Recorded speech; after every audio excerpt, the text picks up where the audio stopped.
Hello YouTube, welcome to this fine day, and today we are going to have a look at Olivia mobilized for war in Historic Brawl. This deck aims to win by utilizing the madness mechanic that allows a card to be cast if you discard it. So this is effectively a Rakdos mid-rangey aggro deck that gets a ton of value from discarding its own cards. The commander is a 3-mana 3/3 with flying, and whenever another creature enters the battlefield under your control, you may discard a card. If you do, put a +1/+1 counter on that creature, it gains haste until end of turn, and it becomes a vampire in addition to its other types.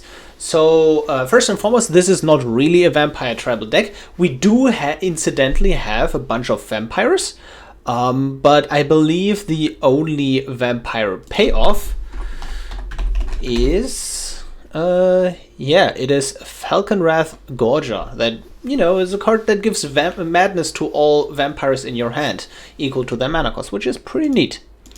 So, how does the usual game look like? We have a bit of cheap interaction here and there, dresses, fatal push, and then mostly we just push damage. And then, depending on our game plan, or like how the game is like shaping up these situations, we just play Olivia, and then on turn 4 we can play a 1-drop, give that 1-drop haste with Olivia's ability, then we discard something like a Reckless Wurm. Madness cost is equal to cost 3, so we pay the rest of our 3 mana for Reckless Wurm. We discard another card, you know, doesn't have to be a madness cost, we can't pay that anyways in most cases. And then we just haste in for a ton of damage. This deck grinds really well in that it might not look like it, but you have a ton of card advantage in this kind of deck, because madness is effectively card advantage. Whenever you discard a card, like if you Fatal Suiting, discard 2 madness cards and cast those 2 madness cards, suddenly you just go +2 in cards, and Fatal Suiting has become a 1-mana draw 2, which is just insane. So that is how you effectively gain a lot of card advantage, and then you just beat down on the opponent. Historically, the issue for this kind of play style was first critical mass. We didn't have a critical mass of madness cards on Arena, and we're still a bit far off. Like something like a Reckless Wurm is okay, but it's not great. The cheaper the madness cost, the better. Something like a Stromkirk Occultist is really great. Just a body for 2 mana if you madness it. Reason being that you usually have to pay a mana cost to discard a card, and then you have to pay the madness cost as well. And for a madness card to be really strong, you want to play it for its madness cost as early as possible, because once you do that, the card is usually a bit undercosted, meaning that you get a lot of stats and effects for very cheap. So if you look at how the deck is constructed, again, it's like cheap cards, cheap ways to discard, and we don't really need the commander.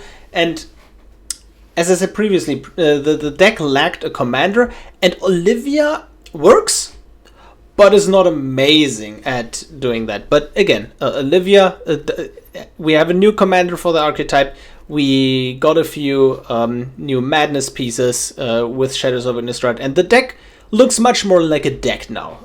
Previously it wasn't really anything. Anyways, if you enjoyed this video, consider liking it, subscribing to the channel, and join the Discord. It is free. Great community on Discord, lots of historic Brawl decks on there, and hope you enjoy the gameplay. We are ready to play against Nico Bola's God Pharaoh. And let's see. 1-drop. So we have a 1-drop, we have some hand hate. Cutdown is a pretty dead card, but this deck utilizes dead cards in hand very well, where you can always just discard them to your various effects. I think we can mold this. If one of these cards would have been a black land, that would have been great, but this way. That's a no for me. Oh yeah, that's pretty good. Ambergris can help us catch up. Given that we don't that we can't play all of these, we don't have double black to go turn 1 Gutterbones, turn 2 Knight Drillbit. So I think it's one of these cards, because like we can't use these spells anyways if we bottom a land and don't top deck a black source. Do we want to hand hate? I think Knight of the Ebon Legion is worse than Gutterbones against something like Nicobolas. So let's lead on Gutterbones. And then we try to refill with Ambergris. Thoughtseize, okay. I assume they take the Ambergris, yep. We don't play the Swamp here, we're fine paying the 1 life in order to not give up more information. Let's take the onboard removal. They can't cast the Bedevil really. So if we take the Feed the Swarm, they can't really kill the Olivia. So that's pretty great. Okay. Swing in. We're not in a great position, but so are they. They top deck the removal spell. That is unfortunate. Now we are in a really not great position, and they are in a better position. I assume they foretell the sword coming. That's what happened. So swing in, and we take removal, I assume. Let's just take the removal. Maybe it's just, I have a hard time caring about Brainstorm in a format where there are so few ways to shuffle any given deck, and one of them is already gone with this Maestros Theater. So in the long run, Brainstorm will just say, hey, I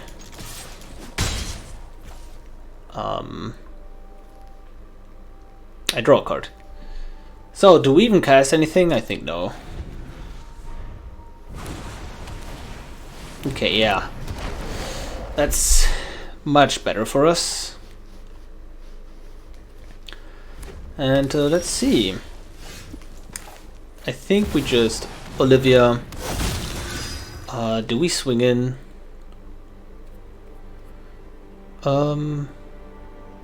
No, because this one of these two has to be an untapped land. If it's not an untapped land, damn it!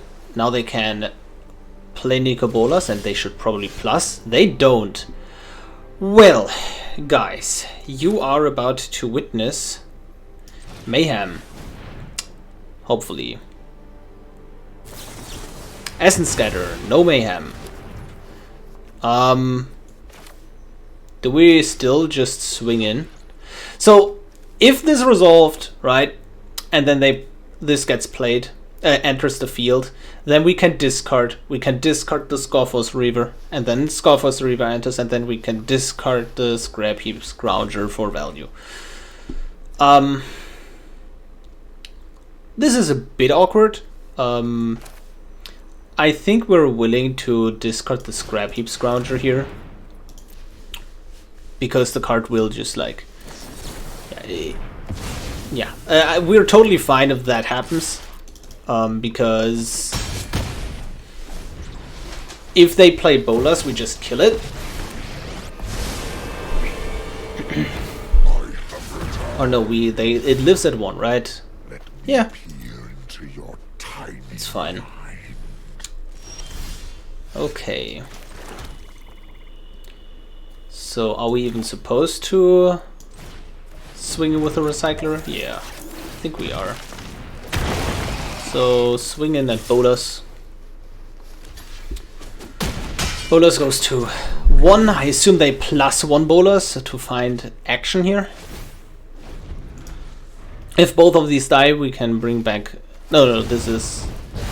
Oh, this plus 2s to gain... Oh, yeah. rarely playing against Nicobola's God Pharaoh, at least a resolved one. Now this is an issue. I think we are in a pretty tough spot. Because this starts getting more and more and more value. Yep. And they start pulling ahead. They can transform this Nicobolas. They don't. Season Pyro, discarding the hand. Drawing a few fresh ones. Yep. And yeah, this is definitely troublesome. I don't think we can recover from this. There is no way really for us to push damage here. Nicobola's living at 1 loyalty there was unfortunate. I think the biggest thing was... Oh, but wait, there is more. The biggest thing was how we sequenced the Gixian Recycler, Scrap Heap, Scrounger, Skophos Reaver turn, but I don't think with like all of that counter magic, I don't think there was a way to really do anything anyways. I mean, can't just play the Croxa, right? But doesn't really achieve anything because let's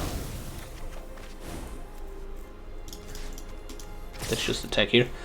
Because we just... It doesn't really achieve anything because the Nicobolas doesn't die, they just get it back and they kill the Croxa. We don't have cards in graveyard to fuel it anymore. Anyways, I think we want a Croxa. We could also just like Guttable, Scrap Heap, Scrounger repeatedly, I mean. But it's probably best to 1, 2, 3, 4, 5. Put a big Croxa into play. The issue is also that the opponent can transform into Nicobolas the Arisen with the Ravager. Overall, we are in a pretty bad spot. Yeah, they kill the Croxa as expected. Taste death. So, yep, swing in, transform, draw the 3 blockers. I think we can safely concede at this point. GG! We are ready to play against Corvold, Fey-Cursed King. No red mana, which is unfortunate. Turn 2 into turn 3, but like... It's weird. Maybe it works. It's just... We don't have... Like, I would have loved to have any other turn 2 play than Asylum Visitor in this spot. So, I think we can go deeper. Yeah, this is good. Don't need Fatal Push in this matchup. So now, play Voldaren Epicure. Containment Construct we can play on turn 2. And then turn 3 Olivia. Just a good old honest curve.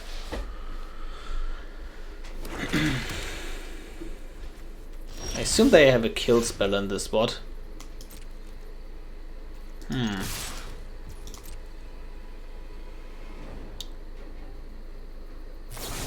Yeah, they fatal push the containment construct, that's fine. And let's play Swamp here. And the next turn we can discard Rootwalla to the blood token. Rootwalla enters, triggers Olivia. We can discard Alms of the Vein. And we can really pressure the opponent in the spot. We can completely discard our hand, kind of. So, trigger. Yep. We can discard Alms of the Vein. Yep. Pay here. And yeah, Kumano faces Kakazan. Activate Blazing Rootwalla as well. Damn, that's damage. And the opponent is down to 10 with a black market connections on the field. Issue obviously being that they can just create a treasure, play Corvold, sack the black market, and then we're kind of in trouble. But yeah, we should have some amount of reach, I believe. Not like that though. So let's have a look. Okay, that is a good card for next turn. Do we want to attack in with the Blazing Rootwalla and offer the trade for the Atsushi? I think the answer is yes. They get to create 2 treasures, 3 treasures I believe, but they get those treasures anyway. Like they could make Corvold ETB and sacrifice Atsushi and just get more and more value. What we're going to do next turn though is we're going to put in a hasty Rotting Regisaur. The opponent should probably sacrifice the black market connection at this point. They decide to sacrifice a treasure, which leaves them with 1 less mana. Okay. And equip Corvold, sure. Corvold is an 8/8 effectively at this point. Oh, and this Shambling Ghast is pretty good here, huh? And we draw a land. Yep, we want to discard, give it haste. Well, it already has haste, but just increase. Yep. And Rotting Regisaur has to be blocked. We get in for 4.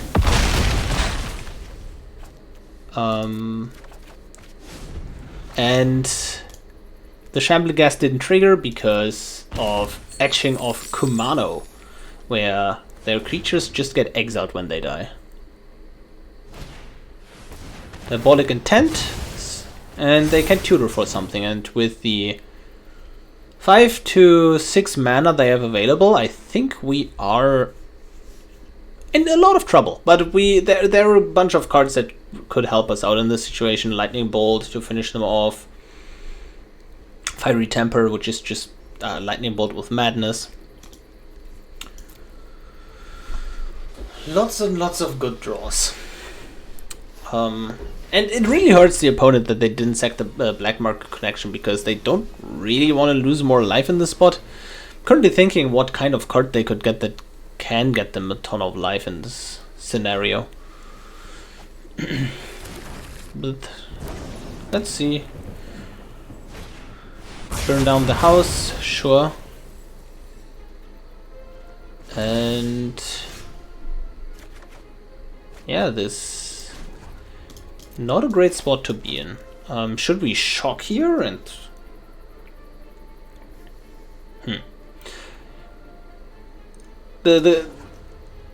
no, let's just draw, and then we shock if we draw something that we want to play. Okay. And pass turn, I believe. We could have also played Olivia there, but I'm currently banking on drawing a burn spell. But I think it's very, very realistic that we die here. Like, given that opponent untaps with Corvold, we're at only 22 life. I believe they should have sacrificed the Swiftfoot Boots here to try to go for lethal. Because it is very realistic that they sacrifice enough permanence in this kind of spot. So let's see. Also, like, if they have any effect that makes that sacrifices Corvold and deals damage equal to its power, we are pretty dead.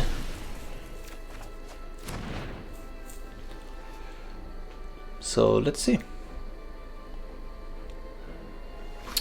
So what's pretty interesting in this spot? Oh, that's really bad for us. What's pretty interesting in this spot is that they did not manage to kill us yet, which I find surprising.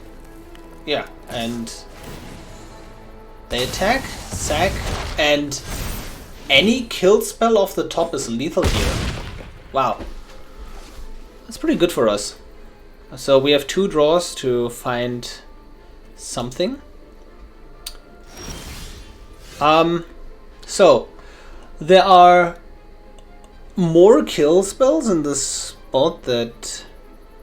Now statistically it doesn't matter. So I'm thinking drawing in response, and then if it's a madness spell or an instant speed removal spell, we can utilize it. 2 or 1 mana instant speed interaction. We can use either way. If it's sorcery speed, we're kind of in trouble.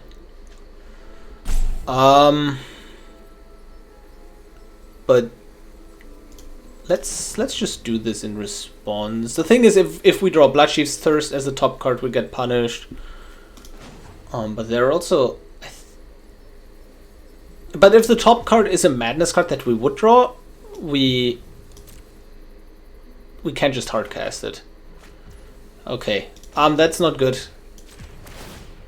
Draw. And we're dead. Yeah, pretty close game. GG. We are ready to play against Yarok the Desecrated. And turn 1, turn 2, turn 3. Yeah, let's try it. So, lead on the Mind Spike and see what's up here. No non-creatures. Wow, that's a statement. That's what I call that. And now we have a decision to make. Dread. I believe it's, especially on the play, it's just so good to grow a Dreadhorde Butcher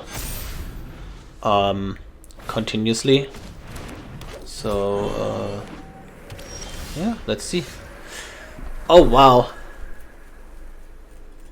Wow, this is a difficult spot. We could bolt the elves, but I believe it is just an incredibly...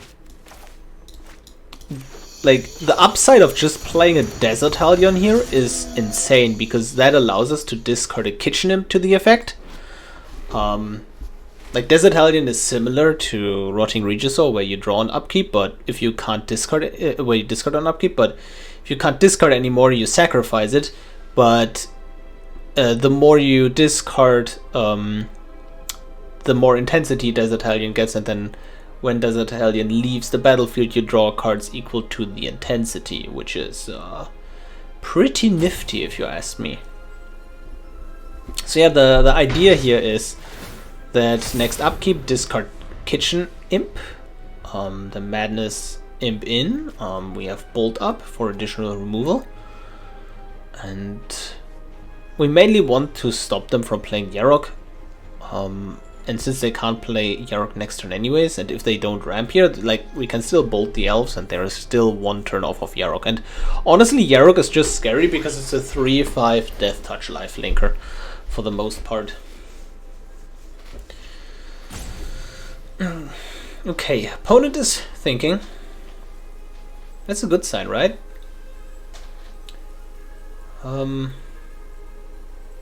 Yeah, the deck has some... I feel like sometimes the deck just does this like great aggro discard game plan without the commander, and then sometimes you play the commander because you have nothing better to do. But they are thinking. Tireless Provisioner, land drop. Yeah, I think we definitely want to Lightning Bolt the Tireless Provisioner. Although if we just Madness here, wow, that's strong. That's strong. Like, definitely Madness. Now, like, Bolt Containment Construct versus Olivia. I think, like, just bolting the Provisioner is pretty important. Although, yeah, no, if we attack here, they block the Butcher. Let's just push more damage. and swing in. We can discard this Swamp to the Great Desert Hellion. We can also just crack the Hellion, like we can just choose not to discard, and then what ends up happening is... Oh wow. Oh, that's so brutal. This is like the perfect Massacre Gorgon. Do we go face? How much did this have? Oh no, it has 0 power because this gives minus. Oh my god. This is the greatest Massacre Girl of all time in the history of ever. Yeah. Thoughtseize, Olivia. Do we care about Great Henge or Moldrifter more? Honestly, probably Great Henge, because that gains them life. Although, like, Yarok also gains life. And if they didn't have this, like, big body now with Yarok in play, we can just, like, go Tenacious Underdog, discard Rootwalla for value. A removal spell would be the nuts. No such luck.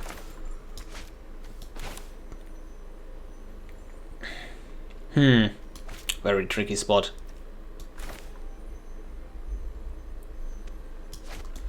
We can just play Ambergris, I feel like. I think that's a bit better than a Tenacious Underdog. Yep. Do we discard that? Kind of like that. Because I think we are just going to blitz it anyways next turn. Yep. And if we swing in with everything here, they go down to 8, and we draw a bunch of cards from Ambergris. They kill the Ambergris. Yeah, it's just not great. With this they go to 9, but we disincentivize them from attacking.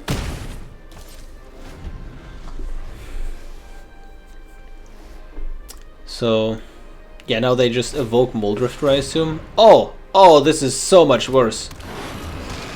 Oh no, this is really bad. Yep.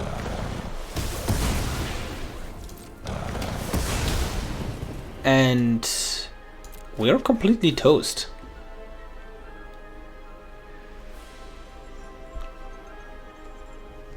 Yeah, I don't think there is much we can do here in this spot.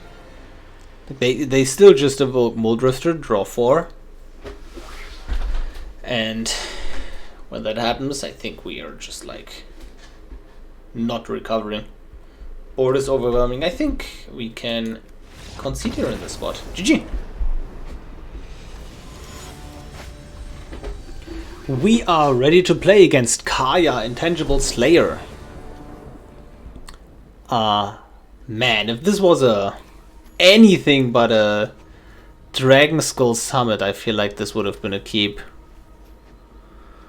Oh, this is so rough. Do we still just keep this? I feel like we can't, like, we just lose if they have removal for this, for the Butcher. Let's try something else. I'm also not excited about this one, but at least we can discard this Fatal Push. So let's see. Well, they're an Epicure. Where were you last turn? With that in mind, what's your play? I think we just push damage. We need to pressure the Kaya. That's not on board yet, right? But if that resolves and we have no board, we just lose the game. Playing a Disruption, sure. That's Olivia. And then next turn, we can Containment Construct and do some work. Well, apparently we can't. That's unfortunate. Okay. Yeah, just Construct, Epicure, and pass turn.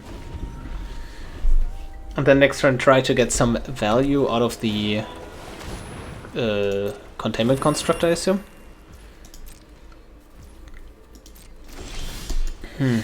Oh, that's great to pressure the Planeswalker, right? Maybe... this is tricky. I think we would just want to swing in, Rankle, make both players discard the Takenuma, and get some value that way. Okay. Each player discards a card, and then do we want this on the field or do we want to sacrifice it?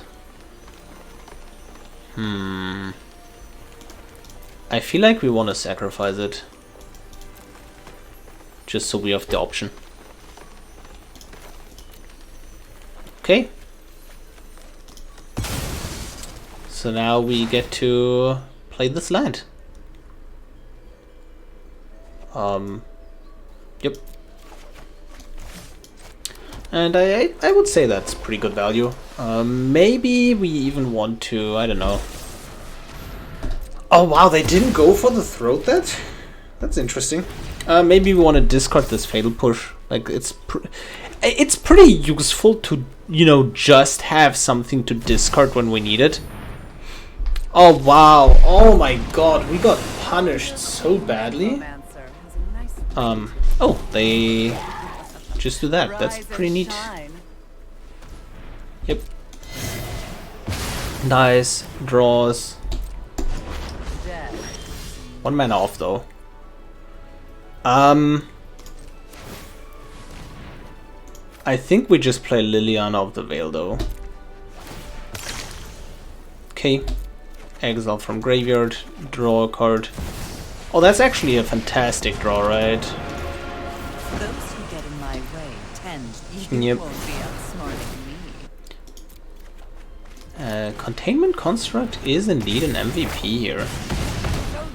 And the way we try to win now is with this ultimate. That's our way to victory right now. Dreams of Steel and Oil. Seasoned Pyro got exiled.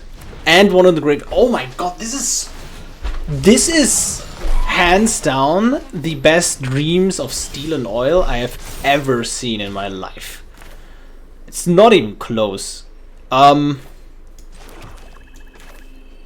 So, question.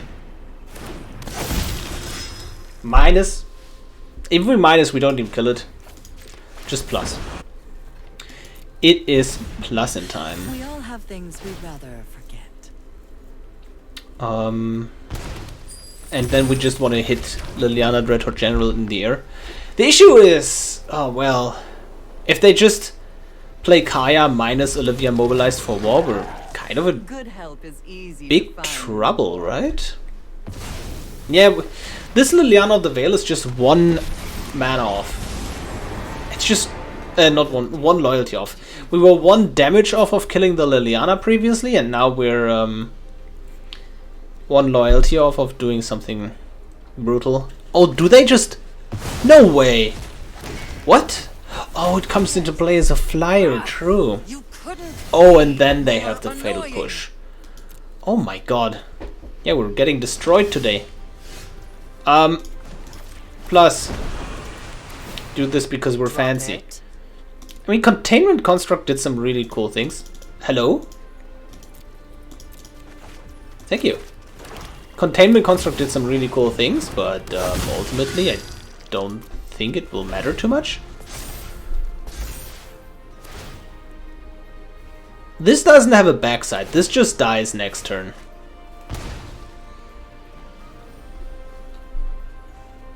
So, yeah, at least that's something. Sacrifice these two. Draw. And I don't think we can recover from that spot. Yep, minus again. No choice. We gotta go. Exile Olivia. They have Olivia. And they kill our Liliana. Don't think we can recover. Yeah, great game. That's my cue to leave. GG. Wow, that's inexpensive, Olivia. We are done with the games. I hope you enjoyed them as much as I did. And yeah, Olivia Mobilized for War is lacking something. I think this is the first video in a long time with a 0% win rate. And even like, yeah, we didn't win a single game. What happened? We did the thing a couple of times, like just madness, value. It's just not enough.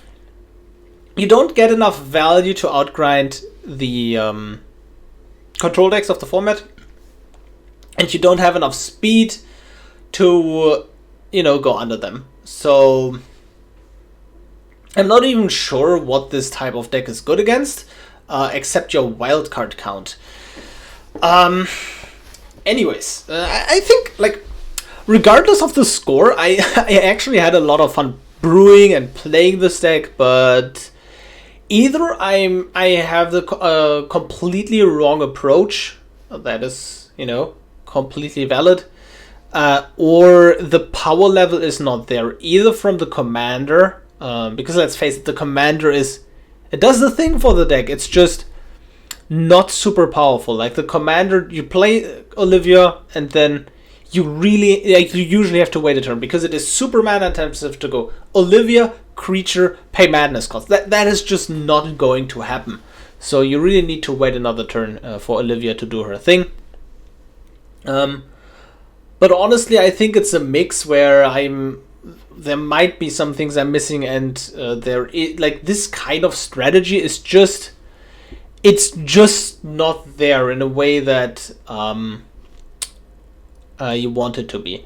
The general issue is that the madness cards themselves need to be paid with madness cost in order to be somewhat playable in Historic Brawl, and even then you're really stretching it with things like Reckless Wurm. Like a 3-mana 4/4 is not really going to do much unless it's maybe played on curve, but that's not happening with madness cards. So yeah, in general, if you want to play madness cards, I think Greasefang is the best commander for that, because the upside Greasefang has versus Olivia is immediate impact, and Greasefang works with madness in a different way, where Olivia is your enabler in a deck where you still want to run other enablers, otherwise you're going to get run over.